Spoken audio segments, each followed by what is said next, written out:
July 10th, 2001, 6:53 a.m. A 13-year-old boy is dying in the mountains near Yellowstone National Park. He's been missing for 18 hours. Temperature overnight, 4 degrees Celsius. Rain, sleet, wind gusts at 60 kilometers per hour. Search teams say they need helicopter support. They need it now. The county doesn't have $1,000 an hour to hire a private pilot.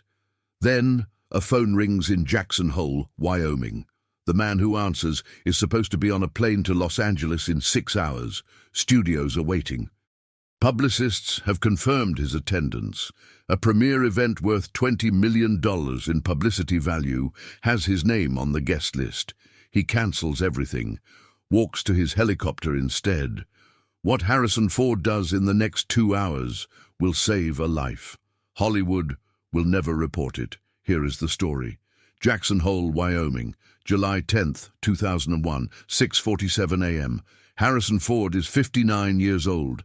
He's standing in his kitchen on an 800-acre ranch. Coffee brewing, morning light cutting through the windows. Outside, the Teton Range rises 13,270 feet into a cloudless sky. Inside, his schedule for the day is clear. Fly to Los Angeles by 1 p.m. Attend a high-profile premiere event that evening. Shake hands, smile for photographers, fulfill contractual obligations worth millions. His publicist called yesterday to confirm. His flight is booked, his suit is pressed, everything is ready. At 6:53 a.m., his phone rings. It's Teton County Sheriff Bob Zimmer. Ford has worked with him before. Search and rescue missions, stranded hikers, medical emergencies. Ford volunteers his helicopter and his time. Saves the county $1,000 an hour. Never asks for anything in return. Zimmer's voice is tight, controlled. The kind of controlled that means someone is running out of time. A 13-year-old Boy Scout is missing. Cody Clausen from Huntsville, Utah, part of Troop 241 on a camping trip. He was carrying supplies from a vehicle to a campsite at Lol Boy Scout Camp yesterday afternoon. Never made it. Separated from his group around 2 p.m. on July 9th. That was almost 19 hours ago. They searched for 4 hours before dark, found nothing. Resumed at 6 a.m. this morning. Wyoming Air Patrol has one plane in the air. They need more. They need a helicopter. They need someone who knows these mountains. Ford asks one question. When do you need me? Now. Ford hangs up. Looks at his watch. 6:54 a.m. Looks at his coffee. Looks at the phone.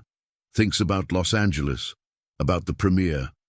About the studios waiting, about the contracts, about his publicist who will have to make calls, about the media who will ask questions, about the opportunities that disappear when you say no. Then he thinks about the boy. At 6:56 a.m., Ford calls his publicist. Cancel Los Angeles. 3 words. His publicist asks why. Ford doesn't explain. At 7:02 a.m., Harrison Ford walks across his property to where his Bell 407 helicopter waits. Red and white, registration number visible on the tail. He's logged 8,000 hours of flight time. Started learning to fly in the 1960s in Wisconsin, but couldn't afford to continue. Cost $15 an hour back then. Now he owns 3 aircraft. Flies them for fun, flies them for work, flies them when someone needs help. Today is the 3rd option. Ford conducts his pre-flight check, rotor blades, fuel levels, hydraulic systems, radio equipment, every switch, every gauge, every detail, because in aviation the details are what keep you alive. At 7:14 a.m., the engine starts, the rotors turn, the helicopter lifts off. Ford banks north toward Targhee National Forest, 40 miles away, 12 minutes of flight time. Nobody in Los Angeles knows where he is. While Harrison Ford flies north into the Tetons, 2,000 miles away in Los Angeles, phones are ringing, studios, publicists, agents, media coordinators, all asking the same question, where is Harrison Ford? His publicist is scrambling. He was confirmed. He was scheduled. He's not answering calls. His assistant says he left early this morning. Didn't say where, didn't say why, just left. Entertainment reporters start making notes. This will be a story.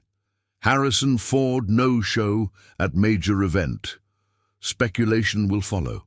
Health problems? Creative differences, contract disputes, the narratives write themselves, because in Hollywood, absence needs explanation, silence creates scandal, not showing up costs millions, in reputation, in relationships, in future opportunities. But Ford isn't thinking about any of that. At 7:26 a.m., he's 8,000 feet above Targhee National Forest.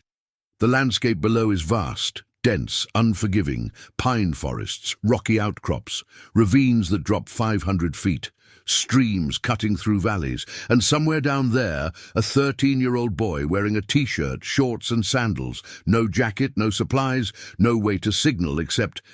Ford sees it. A flash, small, quick, gone. He banks the helicopter, circles, waits.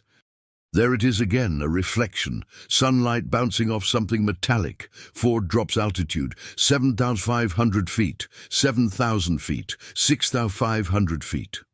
The forest opens into a small meadow, and there, standing in the clearing, is Cody Clausen, 13 years old, soaking wet, shivering, holding his belt buckle up to the sky, using the one thing he has that might save him, a small piece of metal, reflecting light, a signal.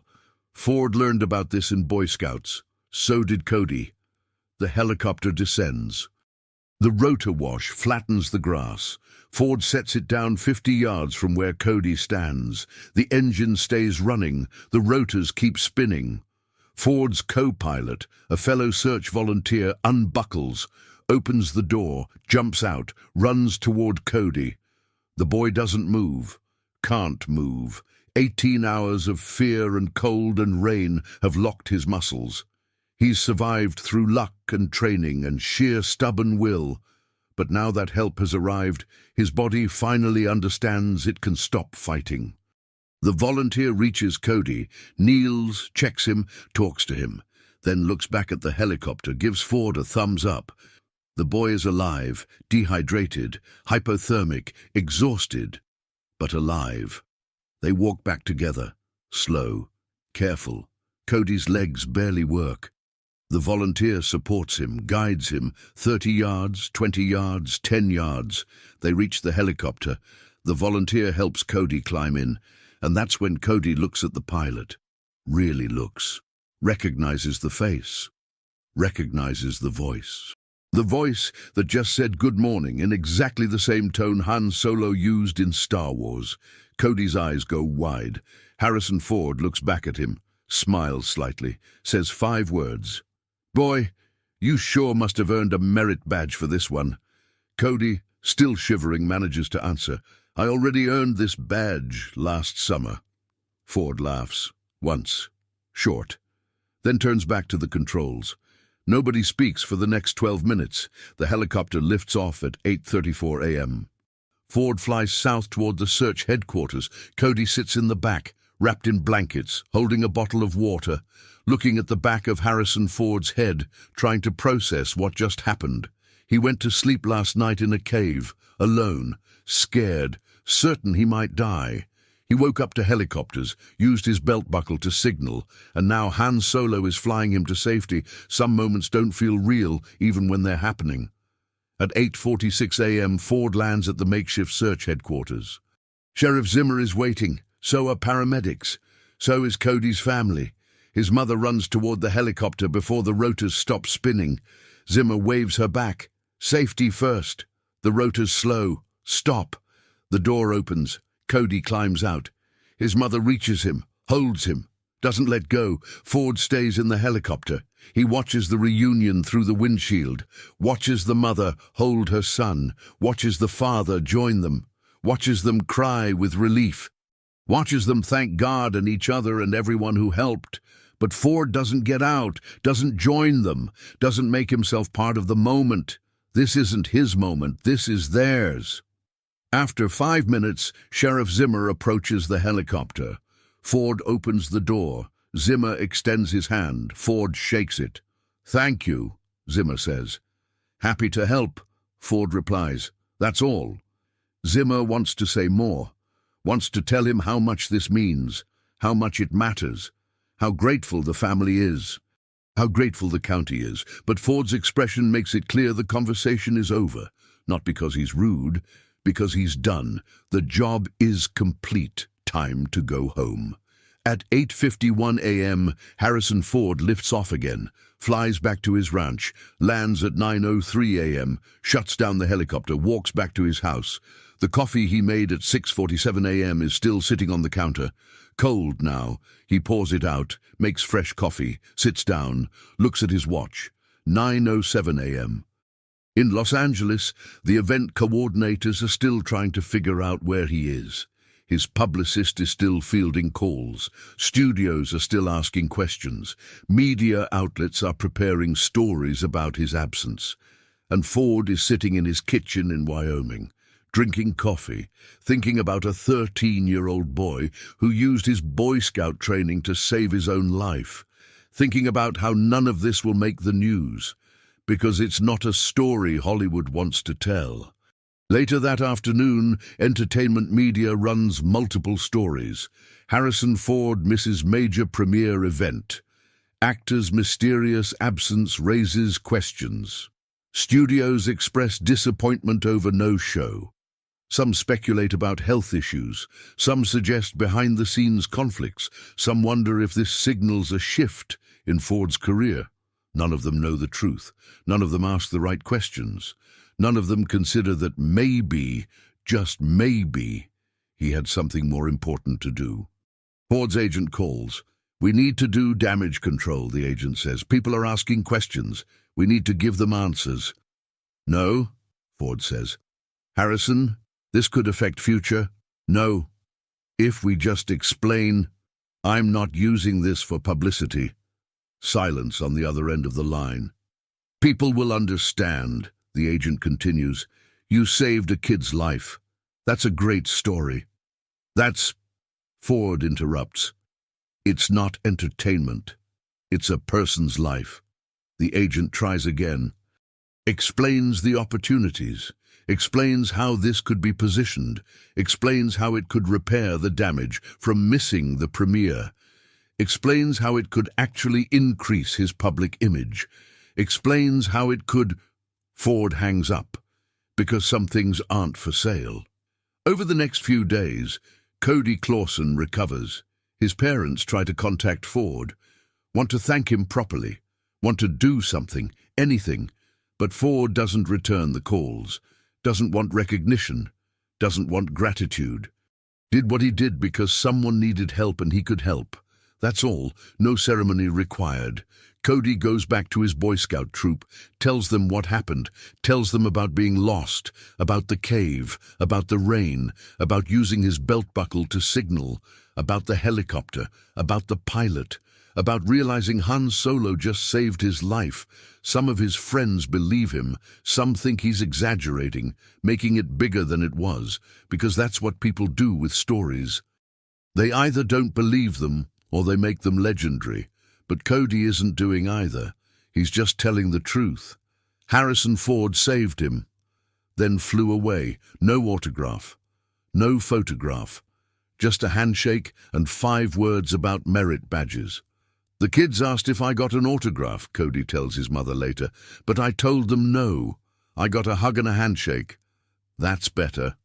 His mother smiles, because she raised a boy who understands that some things matter more than signatures.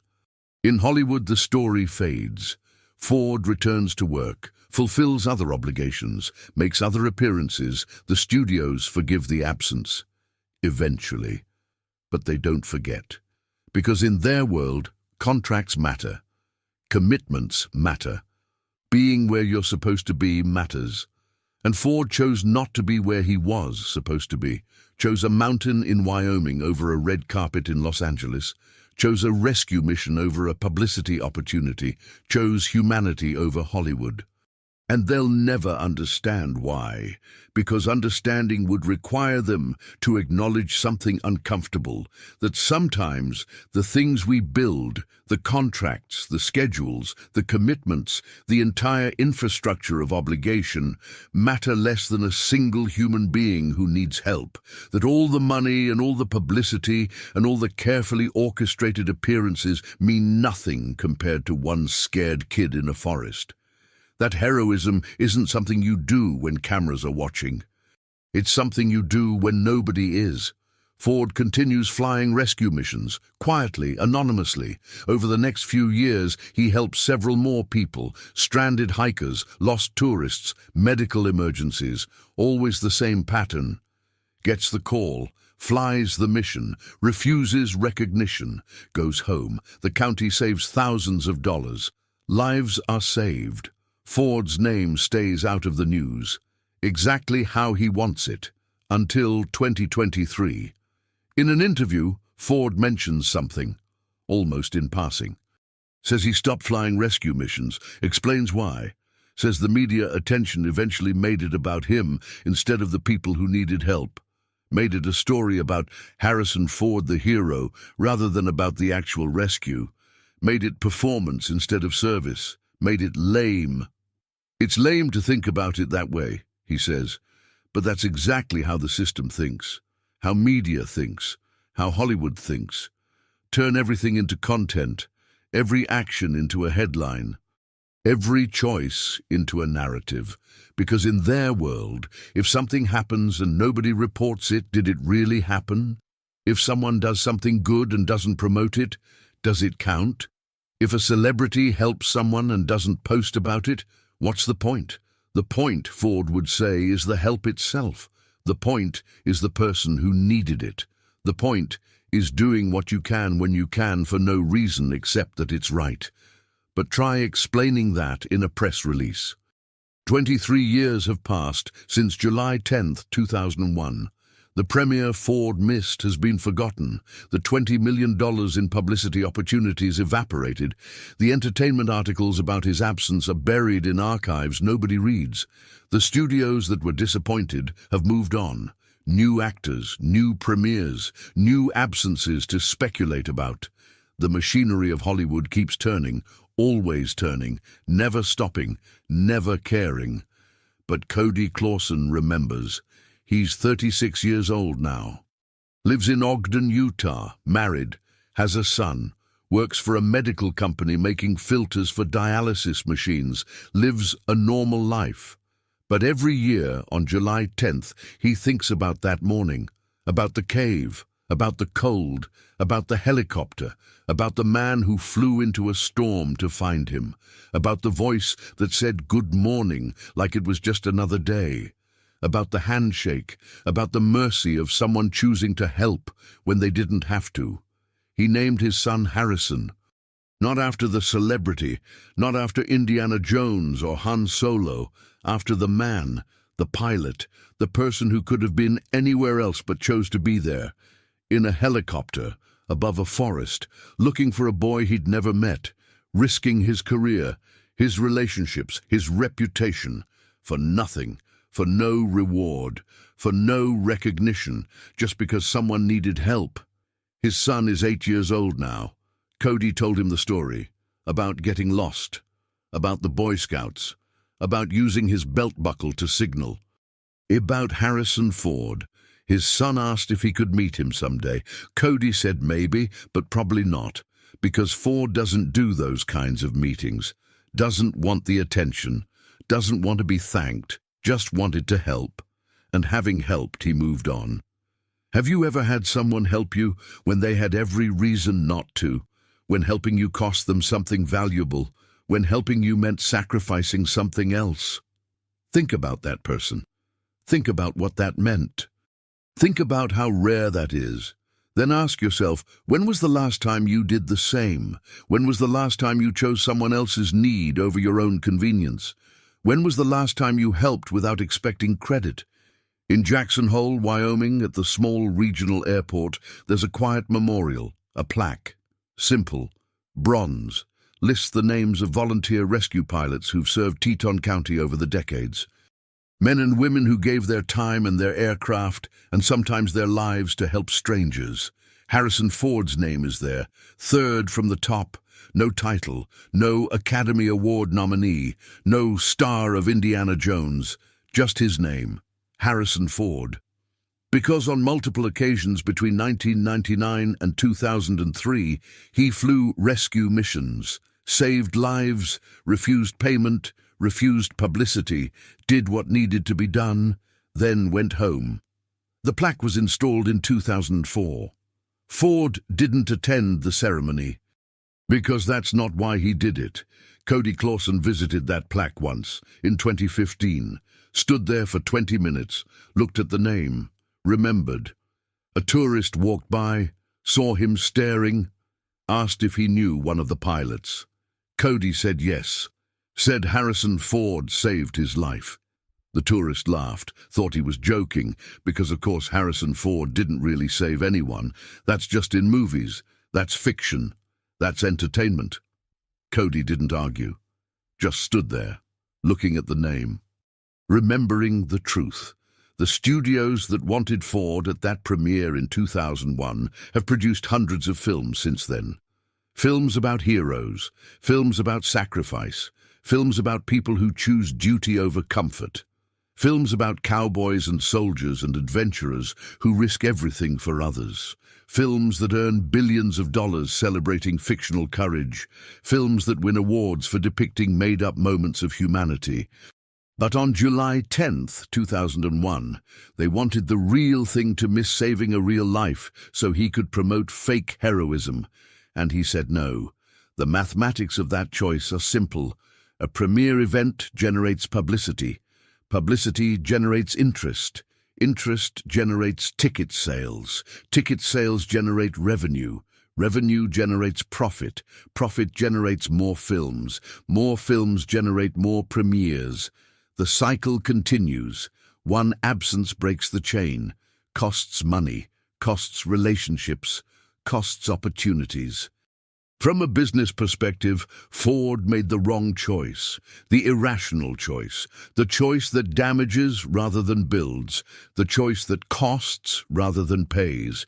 But from a human perspective, there was no choice at all.